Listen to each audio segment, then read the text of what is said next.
বাড়িতে কোনো অনুষ্ঠান থাকলে মেয়েদের কাজের কোনো শেষ নেই। প্রথম থেকে শেষ পর্যন্ত রান্না বান্না খাওয়া দাওয়া সবাইকে করে দিয়ে তারপর হচ্ছে নিজের খাওয়া দাওয়া। ভিডিওটা সকাল থেকে বিকাল পর্যন্ত কি কি করলাম সব কিছুই আপনাদের সঙ্গে একটু একটু করে শেয়ার করছি। এই যে দেখেন, সকালবেলা বাপ বেটা বসে গেছে দাবা খেলতে। তার বাবাকে সে কাছে পেয়েছে প্রায় 15 দিন পর।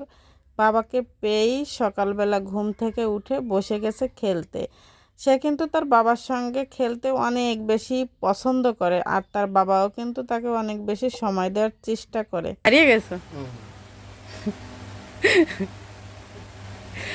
বাবা? কয়বার গেম খাওয়াইছো তোমার বাবাকে? 2বার। সকালবেলা তোমার বাবার ভাত খাওয়া লাগবে না, তাই না?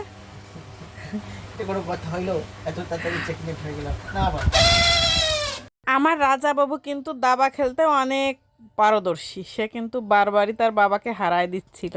তো যাই হোক, এই যে হচ্ছে আমাদের দুপুরের খাওয়া দাওয়ার মেনু: ডাল, ডিম, 2 প্রকারের মাছ, মাংস, আরও অনেক কিছু। বাড়িতে আজকে একটু ভারী খাবার দাবারের আয়োজন হচ্ছিল, তো আমার মাকে সাহায্য করছিল আমার মেঝো মা, আর এ পাশে আমার মা রান্না করছিল। আমিও টুকটাক মার পাশে সাহায্য করছিলাম, আবার এদিক ওদিক এসে কাজও করে বেড়াচ্ছিলাম। আমার মায়ের হাতের রান্না কিন্তু দারুণ। আমার মায়ের হাতের রান্না আমার বাড়ির কিন্তু সবাই অনেক বেশি পছন্দ করে। এপাশে মার হচ্ছে রান্নার জন্য কাঁচা মরিচ দরকার, তো আমি এপাশে গাছ থেকে মরিচ তুলতে এসেছি। গাছে আমাদের যে পরিমাণ মরিচ হয়েছে, আমরা কিন্তু মরিচ তেমন একটা কিনে খাই না, শুধু শুকনা মরিচ বাদে।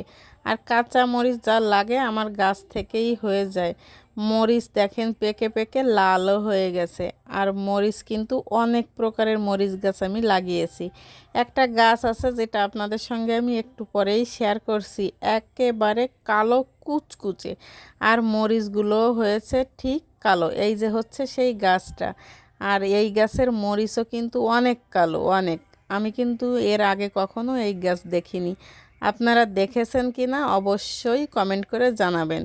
আর আমার বাবা হচ্ছে এপাশে মুড়ি খাচ্ছিল, কারণ দুপুরবেলা রান্না বান্না করতে আমাদের অনেকটা দেরি হয়ে গেছে।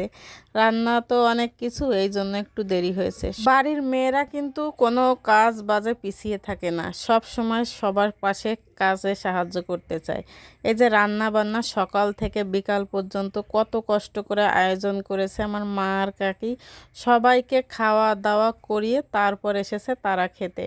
আমিও খাইনি, আমিও তাদের পাশে বসে খাচ্ছিলাম। এই হচ্ছে মেয়েদের জীবন। রান্নাও করবে তারা, আবার সবাইকে খাওয়া দাওয়া করিয়ে তারপরে তাদের খেতে হবে।